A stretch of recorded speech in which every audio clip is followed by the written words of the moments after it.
Allu Arjun road షోకి సంబంధించి సంధ్యా theatre దగ్గర జరిగినటువంటి ఇన్సిడెంట్కి సంబంధించి రెండు రాష్ట్రాలలో కాదు మొత్తం దేశంలో కూడా సంచలనం రేపుతున్నటువంటి ఇష్యూ ఏదైతే ఉందో దాంట్లో ఎన్ని పాసిబిలిటీస్ ఉండుండే అవకాశం ఉంది, అరెస్ట్ వెనుక ఆల్ కాంబినేషన్ పాసిబిలిటీస్ని చూసుకొని ఏదై ఉండొచ్చు అని మనము ఒక అంచనాకు రావడానికి ప్రయత్నం చేయవచ్చు.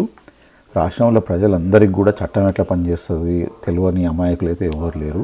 విధంగా పనిచేస్తుంది ప్రభుత్వానికి చట్టానికి ఏ విధమైనటువంటి సమన్వయం ఉంటుంది అనే దాంట్లో పెద్ద ప్రశ్నలు అయితే ఏం లేవనుకుంటా. అల్లు అర్జున్ని అరెస్ట్ చేసిన విధానాన్ని అందరూ వ్యతిరేకిస్తారు. ఆయన బెడ్రూమ్లోకి వెళ్ళి పట్టుకురావడానికి ఆయన ఏం తీవ్రవాది కాదు, ఆయన ఏం మర్డర్ చేయలేదు. ఆయన చేసిన స్టేజ్ షో వల్ల ఇండైరెక్ట్గా తొక్కిసలాటలో చనిపోవడం వల్ల ఆయన A11 బాధితుడిగా ఉన్నాడు. మరి A11 బాధితుడు ఉన్నప్పుడు బెడ్రూమ్ల నుంచి తీసుకురావాల్సిన అవసరం ఏముంది? హౌస్ అరెస్ట్లో కూడా ఉంచవచ్చు. ఆయనను వాళ్ళ ఇంట్లోనే ఉంచి కోర్టుకి కూడా సబ్మిట్ చేయడానికి అవకాశం ఉంది.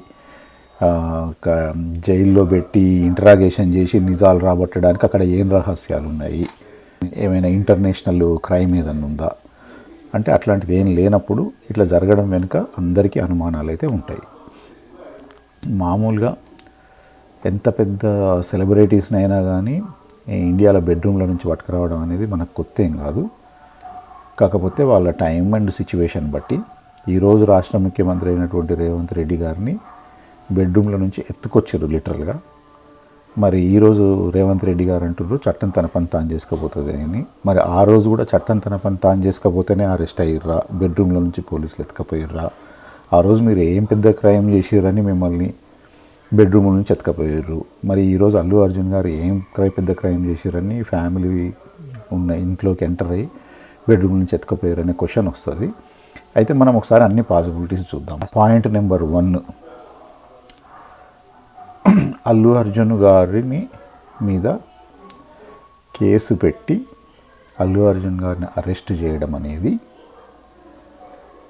రాష్ట్ర ప్రభుత్వానికి తెలియకుండా పోలీసే దానికి అది సొంతంగా నిర్ణయం తీసుకుందా? Yes or no? Option number 2, ఒకవేళ రేవంత్ రెడ్డి గారే పోలీసులకి ఇన్స్ట్రక్షన్ ఇచ్చి అరెస్ట్ చేయమని చెప్పే అవకాశం ఉందా? రేవంత్ రెడ్డి గారు ప్రెస్ మీట్లో ఏమన్నారంటే నేమి బార్డర్లో పోయి యుద్ధం చేసి రాలేదు, సినిమా తీసిండు, పైసలు సంపాదించుకున్నాడు, అక్కడ అమాయకమైన ప్రాణాలు పోయినాయి, దానికి బాధ్యులు ఎవరు అని అన్నారు. మరి దీన్ని బట్టి అరెస్ట్ గురించి రేవంత్ రెడ్డి గారికి ముందే తెలుసు అని అనుకోవచ్చా? Yes or no? Point number 3, Revanth Reddy గారికి గనక తెలిసి ఉంటే, అరెస్ట్ గురించి ముందే తెలిసి ఉంటే ఆంధ్రప్రదేశ్ ప్రభుత్వాన్ని కూడా కన్సల్ట్ అయ్యి వాళ్ళ సలహా కూడా తీసుకునే అవకాశం ఉందా?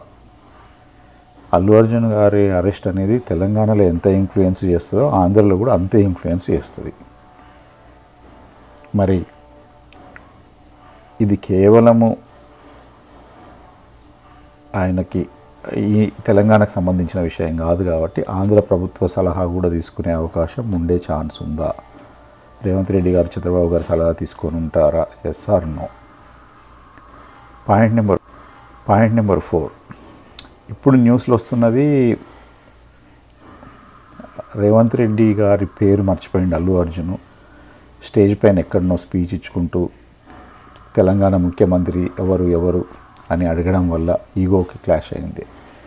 అట్లా ఈగో క్లాష్ అయ్యి తెలంగాణ ముఖ్యమంత్రి పేరు గుర్తుండే విధంగా నీకు చేస్తా, నీకు లెసన్ నేర్పిస్తా అని చెప్పి రేవంత్ రెడ్డి గారు పర్సనల్గా తీసుకొని దొరికిన అవకాశాన్ని అందిపుచ్చుకొని ఆయనను ఒకరోజు జైల్లో పెట్టడం అనే పాసిబిలిటీ ఉండొచ్చా? నాకైతే ఇది అంత స్ట్రాంగ్ అనిపిస్తలేదు ఈ పాయింట్. ఎందుకంటే ఇదేం చిన్న డిసిషన్ కాదు. మనం పుష్ప మూవీ చూసినట్టయితే కూడా జస్ట్ ఒక సెల్ఫీ ఫోటో తీసుకున్నందుకే మొత్తం మూవీ స్టోరీ అంతా క్రియేట్ అయింది. మరి ఇట్లాంటి నిర్ణయాలు రాష్ట్ర ప్రభుత్వము వాళ్ళకి ఏ బెనిఫిట్ లేకుండా చేస్తాయి అని అనుకోగలుగుతామా? కానీ ఇది కూడా ఒక పాసిబుల్. పాయింట్ నెంబర్ 5 వచ్చేసి 1000 కోట్ల గ్రాస్ కలెక్ట్ చేసిన ఈ సినిమాలో 2 రాష్ట్ర ప్రభుత్వాలు కూడా టికెట్ ప్రైస్ కూడా పెంచినాయి, సినిమాకి సపోర్ట్ చేసినాయి. ఇంత చేసినప్పుడు వాళ్ళు కూడా ఏమన్నా ఆశిస్తురా? ఎవరన్నా హై ప్రొఫైల్ 2 రాష్ట్రాలలో ఉన్న వ్యక్తులు వాళ్ళు ఏమైనా డబ్బులు ఆశించి మరి సంతృప్తి చెందకపోవడం వలన ఇలాంటి యాక్షన్ తీసుకొని ఉంటారా? పాయింట్ నెంబర్ 6, పుష్ప మూవీకి ఫ్రీ పాపులారిటీ కోసం జరిగిన ఇన్సిడెంట్ని క్యాష్ చేసుకోవడం కోసం పుష్ప మూవీ యూనిట్ కానీ అల్లు అర్జున్ గారు కానీ ఈ విధంగా చేసి ఉంటారా? ఇదైతే చాలా లెస్ పాసిబిలిటీ అని నాకు అనిపిస్తుంది.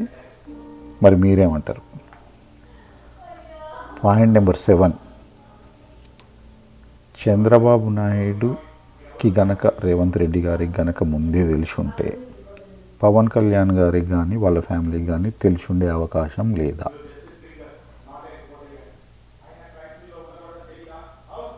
Yes or no?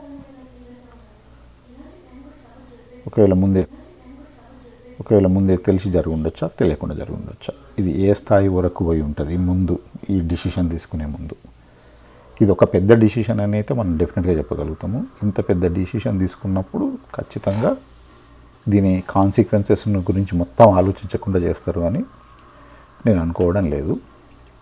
ఏదేమైనా సరే ఒక అమాయకమైన మహిళ చనిపోవడము, వాళ్ళ ఫ్యామిలీకి తీవ్ర నష్టం జరిగింది, దాన్ని ఎవరం పూడ్చలేము. అల్లు అర్జున్ గారు ఇమీడియట్గా రెస్పాండ్ అయ్యి 25 lakhs వరకు వాళ్ళకి సాయం చేస్తా అని చెప్పడం జరిగింది. ఇంత పెద్ద సినిమా తీసి ఇండియాలో నెంబర్ 1 రెమ్యునేషన్ తీసుకున్నటువంటి అల్లు అర్జున్ గారు కేవలం 25 లక్షలు ఇవ్వడం కూడా అంత గ్రేట్గా సాటిస్ఫాక్షన్ అనిపిస్తలేదు. కనీసం ₹1 కోటి సాయం ప్రకటిస్తే బాగుండేదని నా ఉద్దేశం.